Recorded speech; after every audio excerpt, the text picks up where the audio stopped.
Hello, folks, and welcome to Throwback Cinema with your host here, the Gothic Storyteller. I hope you guys have had a wonderful break.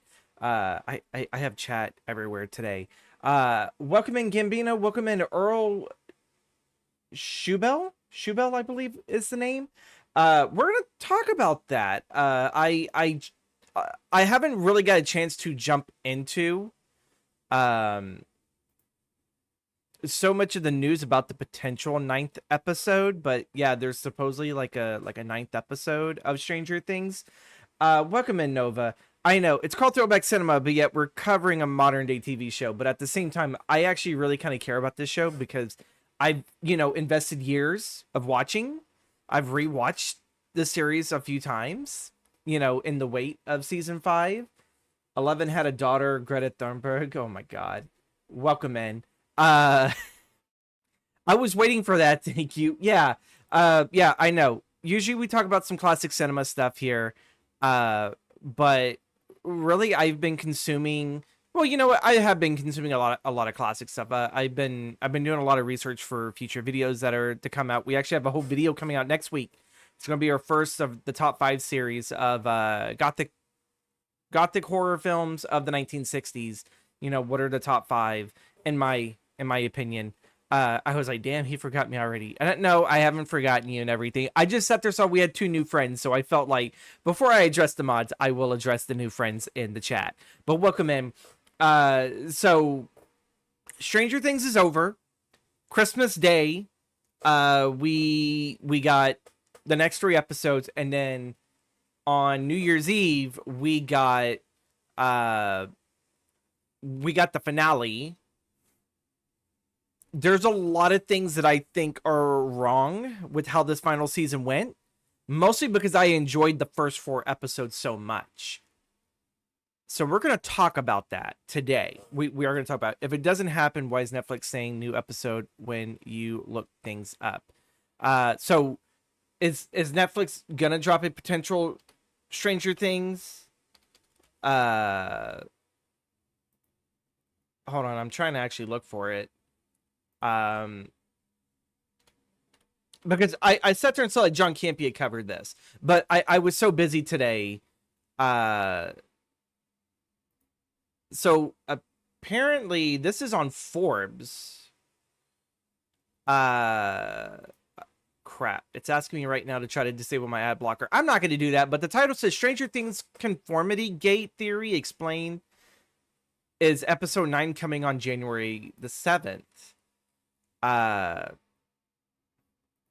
Stranger Things fans correct about episode 9? Hold on, I'm trying to actually... Fans obsessed with Conformity Gate or convinced Netflix? So I don't know what Conformity Gate is. So if anyone knows that and can tell that in the chat, I will graciously appreciate it. Sorry that my face is completely washed out because like this site is fucking bright.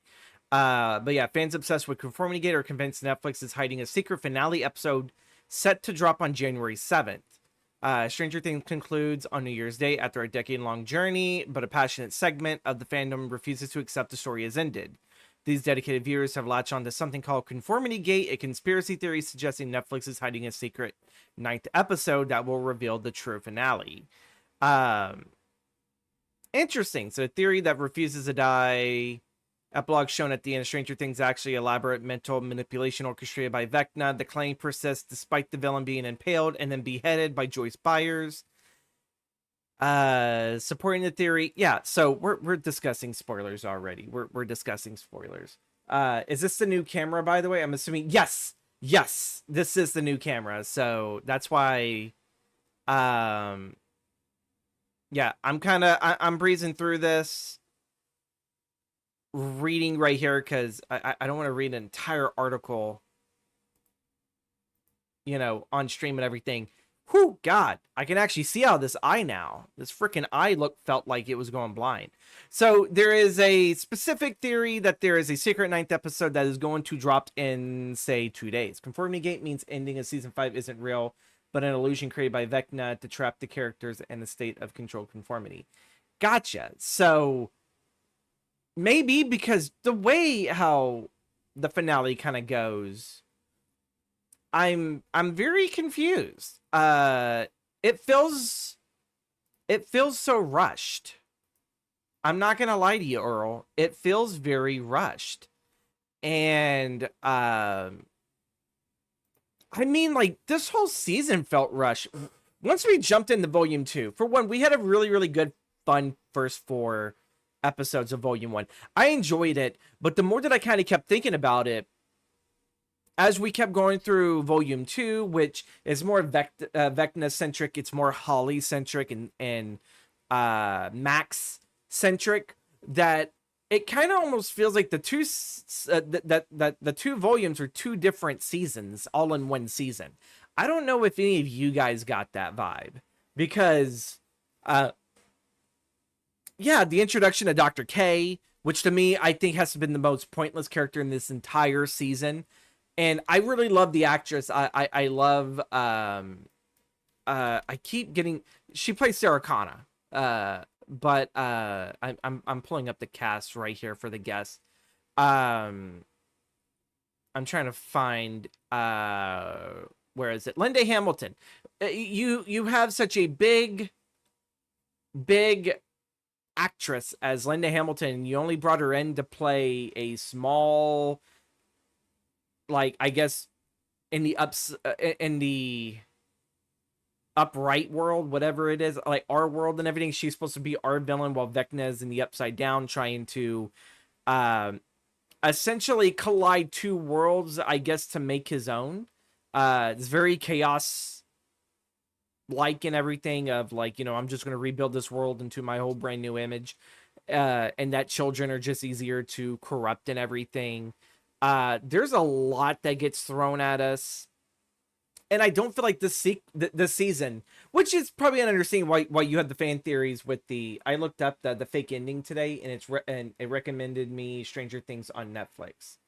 Interesting. My thing is that would be a very, very odd thing for Netflix to do, to sit there and say, this is our finale. We're closing out 2025 on this, just to pop out a secret 9th episode. I don't know how I feel about that. And to drop it in the middle of the week on a Wednesday? Yeah, because if it's the 7th, yeah, today's Monday, right? The days blend in. Yeah, so we drop it right in the middle of a Wednesday? Well, you know what? No, because I mean, they dropped last week's finale on a Wednesday. But if this happens, I really do hope that maybe that finale is a lot better than what we got. For one, I definitely feel like overall this season was overhyped. This may seem like I'm going to shit on it, on the season and everything, but there are some good things I actually really enjoyed. But I want to get through all the bad stuff first. I like to get through all the bad stuff first, so then I can end off actually talking about the good stuff that I really enjoyed.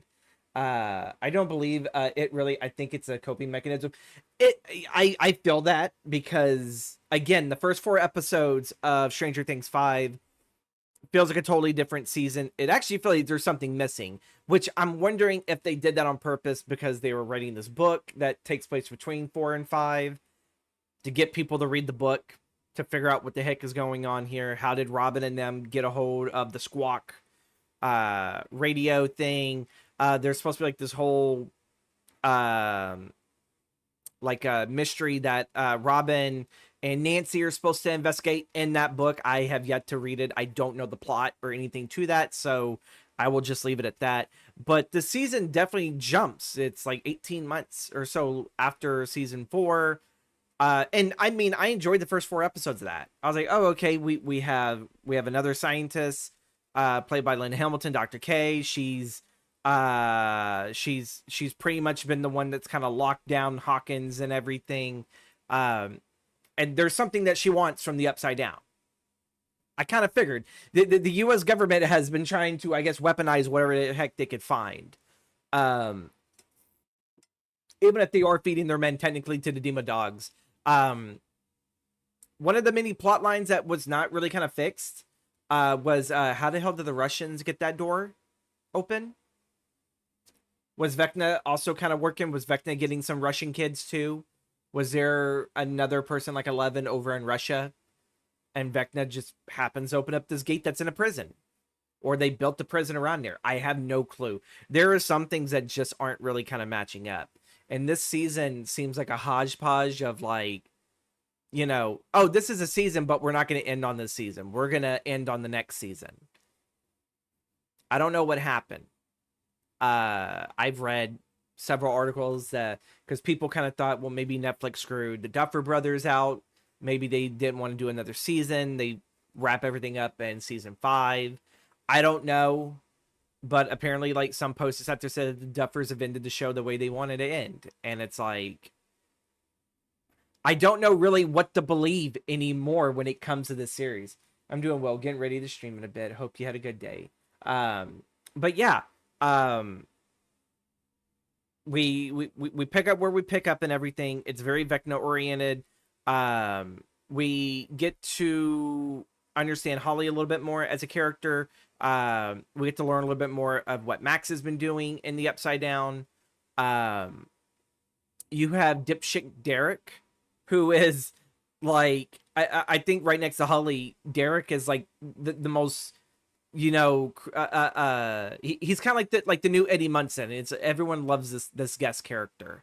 If there's one thing Stranger Things gets correct, it's when they have guest characters for a season, they really make them memorable. This kind of seems like I'm kind of dancing on the positives first and everything, but I'm trying to sit there. I'm trying to remember, because I really did not want to have to go through and rewatch Volume 2 all over again, because having what they went through with those 3 episodes, you have Nancy and Jonathan doing their breakup monologue together. I don't even know if you really call that a monologue and everything, but they had their breakup session where they still loved them, which I understood what they were getting through, but I kind of felt like, something's missing here. Something's missing here with this whole breakup. Because I felt like there's a lot of stuff that got kicked in the high gear that did not process properly. One of the other things is Will's coming out. I have no problem with it, but there's also a problem with its pacing and where it just drops. I have no problem with that. But it's the pacing. Like, I kind of already knew that there was something different about Will. Ever since Will had been rescued in season 1, just the way how the group kind of treats him afterwards, it's either very, very protective, like he's sheltered almost in a sense, and then they kind of also kind of treat him a little bit like a freak, like, oh, we don't know what happened to you over there, and I guess Will's never told him or told any of the group about well, what happened while you were in the Upside Down. What happened, you get like the whole mind flayer thing, which is obviously season 2, the season that really no one really remembers, because I think that was going in the COVID. What else? Season 3, Will was practically in the background. Season 4, we kind of started getting, definitely in season 4, Will was starting to kind of sit there and show that there was something obviously he was holding back. We kind of sat there and just thought that maybe the mind flayer was still in him. Maybe they didn't purge it all out of him or something. But yeah, like, we have like these like little things, and I don't know, maybe I haven't connected. Maybe there's a video out there of Stranger Things where they connect Will's plotline that maybe it does make some sense of, well, this makes sense of why they drop in this season. Like, I know the reason they did it was because he wanted to let them know what his fear is of not being accepted, not being welcomed by his loved ones because he is gay and everything, and being a, gay child of the 80s. Obviously, I don't personally know what that is, but, I've had people, from the 80s that have like told me and everything. It's like, yeah, no, like, you didn't share that stuff. That stuff stayed silent. You didn't really come out, because coming out was such a huge risk. Which is fair. Maybe that's why, he kind of felt like maybe he was going to die. Maybe he was going to die in this finale. And I actually thought that was going to happen too. I didn't want to sit there and jump on the train that 11 was going to die, because that felt way too cliche of like, that. It's all like, you're going to sacrifice, outside of Kali, who we got unveiled at the end of volume 1, that like I kind of like figured that Kali and 11 were, the writers were going to go that, well, we're going to get rid of all the Vecna spawns, anyone that has these powers, we're just going to wipe them away. They're going to sacrifice themselves to defeat the big bad guy. I didn't kind of want to like believe it because I was like, oh man, that just kind of feels like, I don't want to say easy writing because Jesus Christ, writing is not easy. Coming from a writer myself, writing is not easy. But I also don't really want to say it's lazy writing, but it's very like it's playing it safe.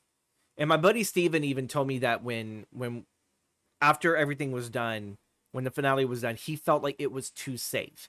The season was hyped up. It was gonna be, something you didn't want to miss.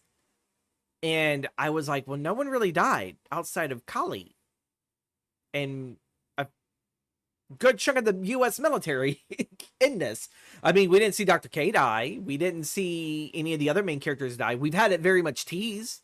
Everyone walked into the season super, super nervous and anxious for Steve because people were thinking, oh my God, are they going to kill Steve? Like, you can't do that. He's like one of the best written characters from season 1, being this butthole of a person who's very into himself to kind of growing as a person and not being a butthole. He actually generally turns out to be a really good human being by the end of season 5. And yeah, it felt like this season played it safe. It played it safe. I'm trying to sit there and think of everything that went on. The season finale itself, you finally had them come up with a plan. This is how we're going to defeat Vecna. And there were some good moments in there. I thought that, oh, well, shoot, maybe this character is going to die. One of the big ones was Hopper. When Vecna was yanked out of his world for a short bit, and he kind of went back to the real world, I was like, oh, crap. Especially when 11 was in the tank, and Hopper was in there, and he started seeing his daughter, through the hallucinations. And I'm all like, no. Is this how Hopper's gonna pass? Like, is Hopper gonna be protecting 11? Quite literally to his dying day. If he would have died right there, for one, I'd have been shocked. But at the same time, no, it played it easy. It kind of made it almost sit there seem like, oh my God, did he shoot 11? Is 11 like really going to die this, early, kind of less than midway through the finale? What's going on? I definitely felt like that finale just pulled everyone in every different directions. And, I would be lying to sit there and say it was not a roller coaster ride for a finale. It was a roller coaster ride because you had no clue what was going on. So much was happening. But that's the bad thing too, was that there was so much happening that I felt like the series was losing itself throughout all of its different plot lines, from the main plot to all the other subplots. And the more that I thought about it, was everything that they set up in volume 1, it's way too much for one season. There's a lot of character storylines that still needed to be, I guess, not rectified, but just finished properly through proper pacing and not this rush job.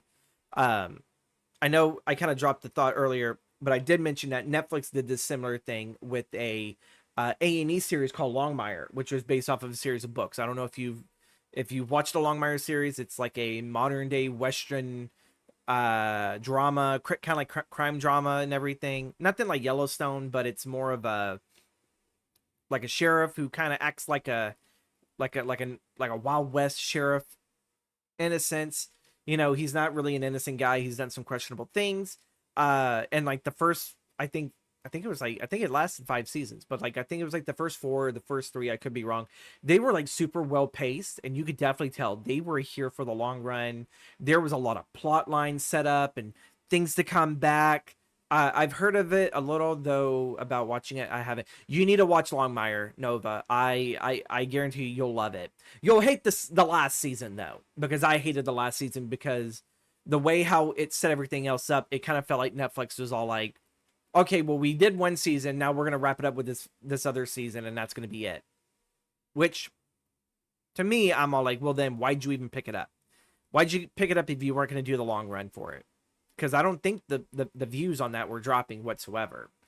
But either way, they try to wrap up all these subplots, and the Longmire final season, that it was just a complete mess. And my brother-in-law actually brought that up.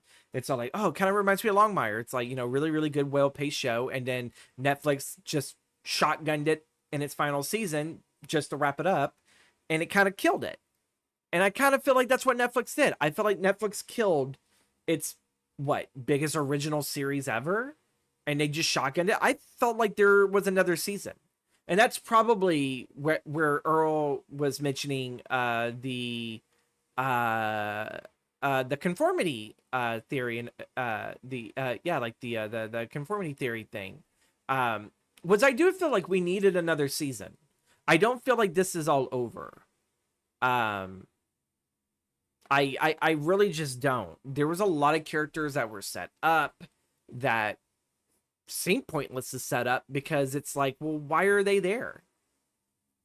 It's like, if we're not going to get deep into this character, like, I mean, I was telling friends and everything, I feel like Dr. K could have been either someone that worked underneath someone that discovered that rock that where the upside down, I guess, kind of came from, that, you know, got Vecna as a child.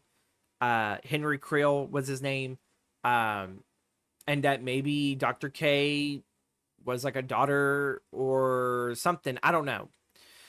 I felt like they definitely, this season should have been a Dr. K set up, and have it where maybe Vecna is getting closer to his plan. Maybe he came super close, but we were able to deflect them.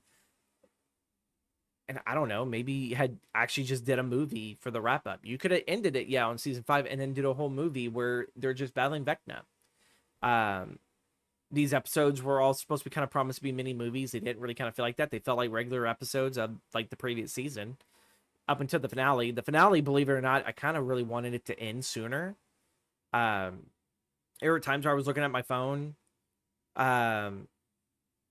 Like I just didn't feel very much invested, especially in the finale. The finale, I think, has to be probably one of the saddest, and not a good way, the saddest finales of a TV show I've ever seen. And there were even stuff in the finale that I enjoyed. I think I should sit there and should talk about, because tonight we're just going to do a very, very short stream, since this is the only thing that I really, really want to cover. And then I'll sit there and talk to you guys about the rest of this month of what's going on. But the good things about this, I loved Will having the superpower, that he was kind of able to hack into the hive mind, and he's had some really, really good, wonderful moments where he has stopped Vecna from essentially kind of, like, he didn't stop, but he was able to put an obstacle in Vecna's way to kind of get the rest of the gang some time to either save the kids or get away, you know, with their lives and everything. I really enjoyed that. I kind of really wish that maybe if there was supposed to be another season, that, you know, we kind of got like a little bit more of that played through. I felt like a lot of the horror aspects of Vecna were kind of dropped, and more of the aspects of, oh crap, he's here, run away. Kind of like a DVD, Dead by Daylight, for those that don't know. It kind of felt like it dropped like that real slow paced horror for the, like, oh my god, he's here, he's gonna get you, you better run, you better vault or pallet slap the motherfucker so you can get away. What else did I enjoy? I really enjoyed Lucas's sister, Erica. Erica always does well. Murray Ballman, I kind of really wish that we got more craziness from Brett Gelman. I really enjoyed Murray in this season, calling everyone cupcake and all this other stuff. Like, he's just a madman. I really, really enjoyed that. Hope Hines Love. Nope, never mind. That was not it. Hope is or Holly is the name of the sister. Nell Fisher. So it took me a bit to kind of connect to this. But the Nell Fisher part, who played Holly and everything, it completely did not click to me that she was that little girl from Evil Dead Rise. Probably a reason why I immediately love this actress. I think she has something going in the future. This is like her second TV show that she's been on. She was a main cast. Yeah, it's kind of sad they recasted the Holly character, but at the same time, Nell knocked it out of the park. She was one of the best parts of this, along with Max and their whole monologue. Even though technically afterwards, kind of thinking of when they finally are running away and Max finally gets to go back into to her reality, her world, after being in a coma for over a year, well over a year. Yeah. Um, and you know, it's kind of laughable where it's all like, I know I'm not supposed to leave you, but I need to get back to my friends and you need to find your own way out. You know, like really, really heartfelt speech, but kind of feels almost at the point where it's all like, you're on your own now, kid, but I'll try to come find you. And then, you know, Max runs, you get the whole throwback, Kate Bush, everything. I'm sick and tired of hearing running up that hill. God, they play that so freaking much. Hi, Jessica. How are you doing, lovely? But yeah, the whole Max thing come back to the world was not in the finale. That was actually in volume 2, though.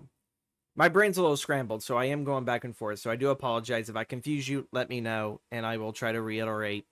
Um, Nancy and Mike Wheeler's mom killing the demo dogs with the air canister. Yeah, yeah, I think it was or it was an oxygen canister, um, in the washing machine. Interesting. I feel like they kind of did that just for like a badass moment. Didn't really kind of, I don't know. How did the dogs not hear her? All this other stuff. That's some little bit of criticisms I had. Um, the end fight where apparently the thing that Vecna's been in is a giant spider, which I'm guessing, Nova, you'll probably not want to sit there and not want to watch the finale because yes, there is a giant spider in this, and I know your fear of spiders. But yeah, giant spider. I don't know what's up with some of Hollywood's ideas where they think that the big bad has to be a giant spider. I didn't like it in the original It. I didn't like it in Wild Wild West. I didn't like it here. I like the kaiju for the first time I saw it. Second time I watched it, I was like, all right, this is jumping the shark. This is jumping the shark quite a little bit. You know, no, thank you. Yeah, yeah. I know when I was watching finale, I was like, oh, Nova's gonna have a hard time watching this because there's a giant kaiju spider, and it's like, all right, um, I was all like, yep, that's a big nope from her. Um, I'm trying to find the actors right here. Derek Turnbow, played by Jake Connolly. The Derek character has been amazing ever since they brought him in the yeah, because he's been here even since volume 1. But having a kid that practically looks like a real life Eric Cartman tell Vecna to suck his big fat one while flipping him the bird, that kid's got a career in comedy. He's got a career in comedy. Like, Nova, you may not sit there and probably pay attention to the finale, but God, just go look up any of the clips with the Derek character. He's freaking hilarious. I feel like if I've ever had a kid, that would probably be my kid. He'd be like this no nonsense, pain in the ass kid that's like giving me the bird, and I'm just like, what the hell? What the hell? I think that's practically really just about it. I did like it that Will did sit there and help in the defeat of Vecna. Vecna gets impaled. Then Joyce kind of gets to cut his head off. Kind of felt like she, I don't know. The beheading of Vecna could have been a lot quicker.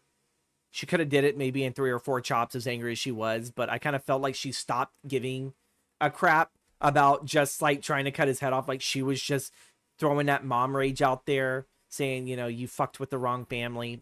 Absolutely love that line. But I still felt like Joyce kind of did not fit in going with the teens. I guess for her, she looked at it as like, well, you guys need adult supervision if you're going to go fight a kaiju and a supernatural serial killer, you know? And it's like, I don't know.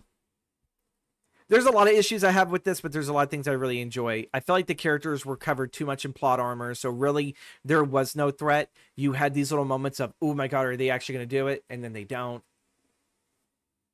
I really enjoyed this season. I don't really like crapping on this the show because I watched it. Like, I would not have invested so much time in the show if I did not love it. But it is what it is. Jamie Campbell Bower does really well for the Henry Creel thing. I grew up watching him in like a bit role for Sweeney Todd. It just took me years to realize who this guy was.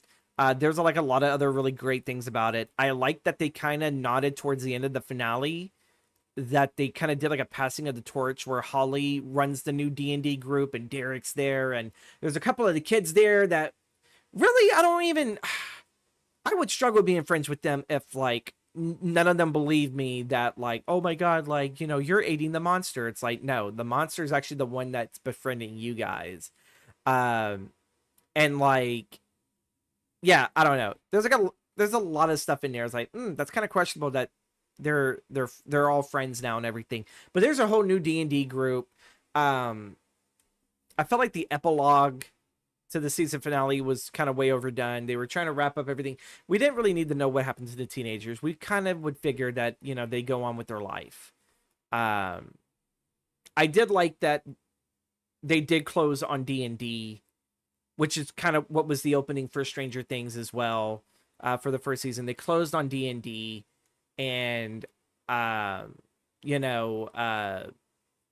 Will is, not Will, Mike is kind of essentially doing his last campaign, and it does feel kind of painful that after like telling like a story about what happened to the proposed 11 character, that well, she probably didn't die, but in fact she cast illusion, she escaped.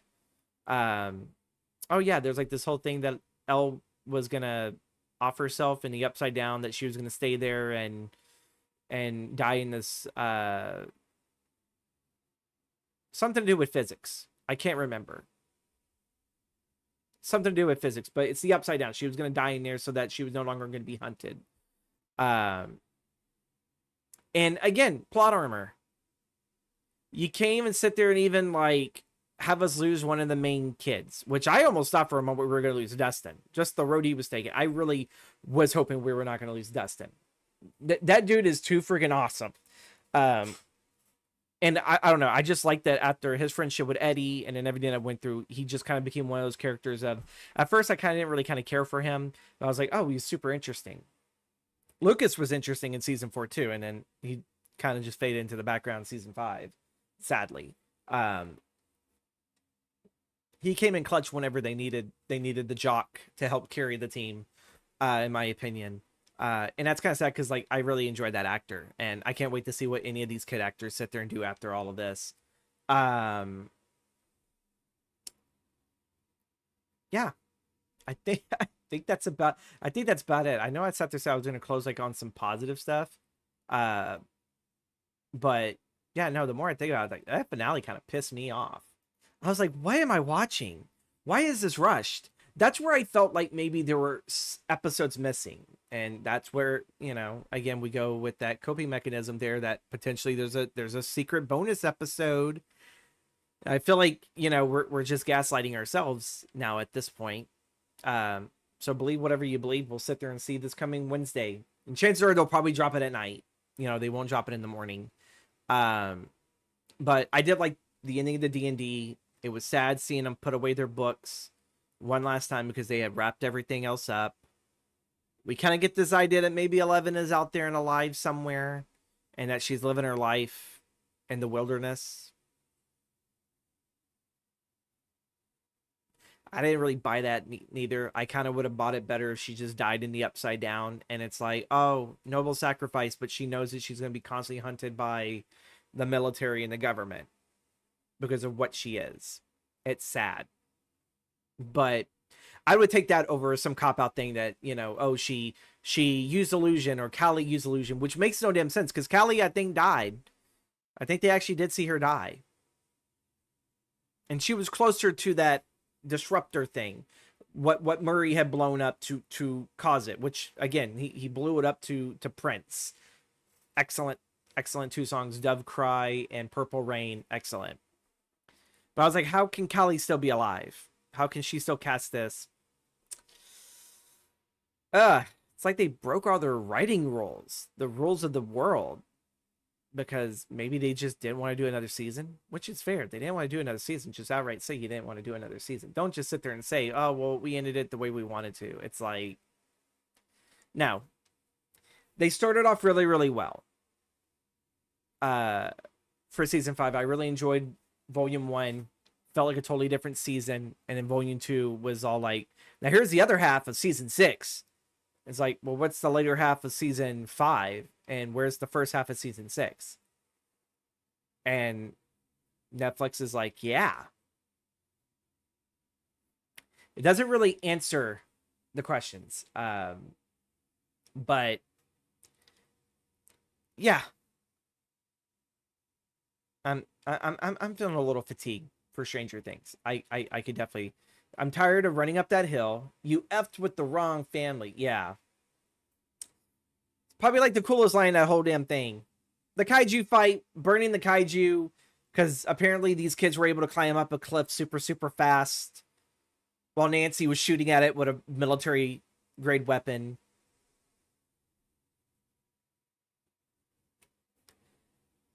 I try my best not to think too hard about this. I know most people are probably going to see this and think you're overthinking it. You're overthinking it. It's all like, as a screenwriter and a writer in general, I pay attention to story structure. I pay attention to the rules, to the themes, everything. And I felt like this season sat there and said, fuck them, and did whatever. I haven't even popped the lower thirds, what we were doing. Was it good? Was it bad? What are your thoughts on this show? Did you think Stranger Things 5 was good? Did you think it was bad? Do you have mixed feelings? Did you even watch it? See, I got onto this thing and I completely forgot about any of the images I wanted to share or show because I just wanted to get my thoughts out there and everything. Kind of do a little loosey-goosey, not so much heavily scripted as I kind of usually do my shows. I just wanted to fly by the seat of my pants. Well, I'm wearing shorts, but you get the idea. But yeah, yeah, that's pretty much it. That's pretty much it. I know all the critics. If you guys want a deeper analyses of the Stranger Five's season of the Easter eggs, all that other stuff, there's a whole buttload of YouTube people that sit there and do that. You had Jeremy Johns doing it, great guy. You have John Campea for the John Campea show. They do their talks and their discussions on this. I'm trying to think. Heavy Spoilers Show, shout out to them. They are awesome. I believe it or not, that's how I was somewhat able to kind of remember some of the plot from Volume 2 was because of Heavy Spoilers Show and Screen Crush. Those guys, they, for one, I give those guys prop to how quick they can pop out a video and make it look super professional. But yeah, if you're looking for those deep dives, this is more just my thoughts. It's just the thoughts of some crudgety curmudgeon guy in his 30s who felt left, who felt let down by this season. And it's like, we're going to move on. And I did. I went and I binge watched the Castlevania series and Castlevania Nocturne. Those were a lot better, at least in a finale season kind of way. Castlevania has its issues, but Nocturne, I think, did it better. Before we wrap things up, the next time you guys will actually see me live is the 26th. I have been so far behind on work. I've been trying to sit there and get these videos out. We have a video coming out next week on Wednesday, the 14th, which is going to be our first top 5 video, which is going to be part of a series this whole year where we are discovering Gothic horror. What are the best Gothic horror films of the decades and then of all time, et cetera, et cetera. So this month we are starting it. I'm trying to get it there. I'm trying to get to the Ko-Fi people as soon as I can, but I'm also trying to make sure I'm not making any mistakes through the edits. That I'm like over here, it's like, oh crap, how did I miss that? So I'll let Ko-Fi, supporters and everything know and everything. If you want to sit there and support me and everything, go down to the link below where you find my merch and my Ko-Fi. You can also find my TikTok and Instagram. Stop posting on TikTok because I'm tired of their whole anytime I talk about a horror film, they're all like, this is against community standards because you're inciting violence. It's like, I'm not inciting violence. I'm just talking about an old black and white film. Get off me, you know? But my socials are down there and everything. Subscribe to the channel if you want more, because we cover more than just modern films here. We do also cover a lot of classic stuff and everything, in both horror and just in cinema all in general. Yeah. You guys will see me live again on the 26th, because I am currently reading my month's reading material is Charlie Chaplin versus America. We're going to be discussing in a 2-part series. It's going to be on the 26th, and then it's like the last Monday of February, where I'll cover the second half. But in a 2-part stream, I will be covering the films of Charlie Chaplin, which, you know, if you guys know him, you guys know him. If not, you're not, and everything. He's one of the most brilliant minds in the silent picture era of cinema and everything. I always kind of feel like there's 2 classes of people that enjoy their comedies in the silent era. It's either you enjoy Charlie Chaplin or you enjoy Buster Keaton. Maybe somewhere down the road this year, maybe we'll cover Buster Keaton and everything. But yeah, there's gonna be that. We are gonna have another Hammer horror video dropping. We're dropping it on the 28th, so it's the same week that I'm doing the Charlie Chaplin one on the 26th. That Hammer horror video will drop on the 28th. That one I will guarantee Ko-Fi supporters will get that a week ahead of time. I'm just trying to sit there and get through all the holiday post-holiday depression stuff, and trying to kick myself in the rear to get back on the horse of editing and writing and everything. I think I did sit there and post in Ko-Fi the schedule, but the schedule has kind of changed again, so I apologize. With that being said, I'm rambling on even too much for my own taste. Thank you guys again for watching. I'll see you guys all in 3 weeks, essentially, for another live and everything for Charlie Chaplin. Absolutely love and adore this filmmaker. I gotta show the book off. If you guys haven't read this yet, and you guys want to sit there and get ahead of me and read, get Charlie Chaplin versus America by Scott Eben and everything. I actually got this at Barnes and Noble. I think Nova bought this for me, if I remember correctly, which thank you again, Nova.